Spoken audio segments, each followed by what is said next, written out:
potato. Nag-harvest po ako ng potatoes. So, ayan na po ang harvest ko. Dito ko lang po yan tinanim. Hindi siya malawak. Diyan lang po. Pero tingnan nyo ang harvest ko. Dami na rin. So, ito ay may the water worm. So, buti na lang hindi ako natatakot yan. So, ito ay isang puno lang. Mas ipakita sa inyo mga kaibigan.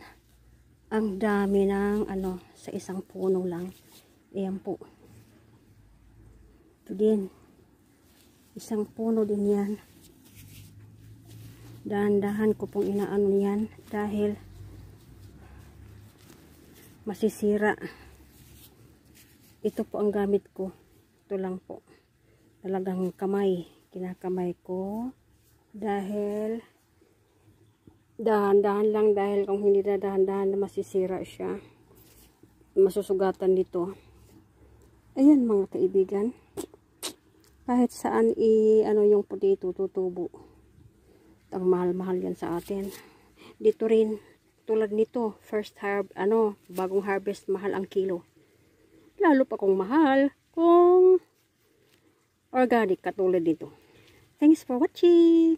Yan po ang dahon guys ng patatas. Pag dry na po siya, so ibig sabihin pwede na po siya i-harvest. Ayan, naglalabas na nga, pero green siya. Pag ganyang green, hindi yan dapat kainin dahil sabi ng mga German, poisonous daw yan. Pag kumain ka ng green na yan, magkakaano ka na, sasakit ang ulo mo. Sabi nila hindi daw yan healthy, so itatapon ko yan. Hindi ko kasi siya na dahil super busy. Sayang, ang lalaki pa naman, no?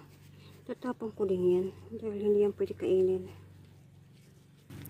Ako'y tuwa dahil maraming mga malalaki. Oh, malalaki siya. Tapos yung mga ganito kaliit, lulutuin ko yan tulad ng pagluto ng kamuting kahoy. Tapos kinakain nila yan kahit may skin. Kumain nga kami yan noon sa restaurant. Ganito kaliliit. Hindi tinanggal ang skin. Ganyan daw pala. Sa restaurant na yun ha guys. Pero organic daw yun. Ano siya? Ang daming klaseng patatas. Ito ay fest siya pag luto niya. Hindi matubig. Kaya masarap ito. Salap-salap. Pagkakain na naman ako ng bagong harvest na patatas. Thanks for watching.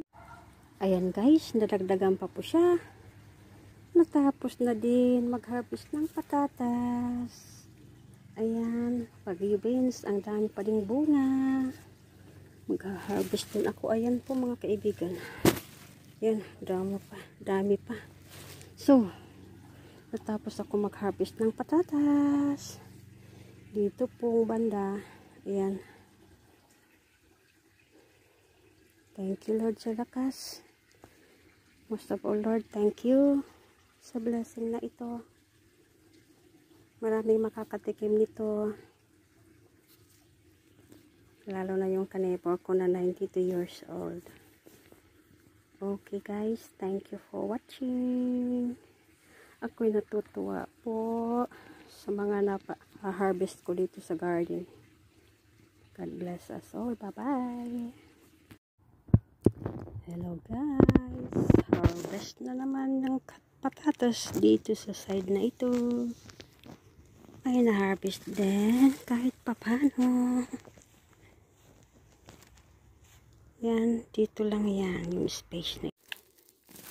So guys, diyan ko ilalagay yung patatas para hindi mag-green or hindi masira. Yan ang ginagawa namin palagi.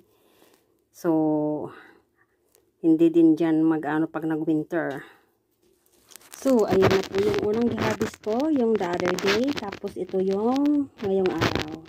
Ipapatong ko po ito dyan. Ayun na po siya mga kares. Pero, paanohan ko siya ng newspaper sa ibabaw para hindi mag-green. Ayan. So, ayan na po.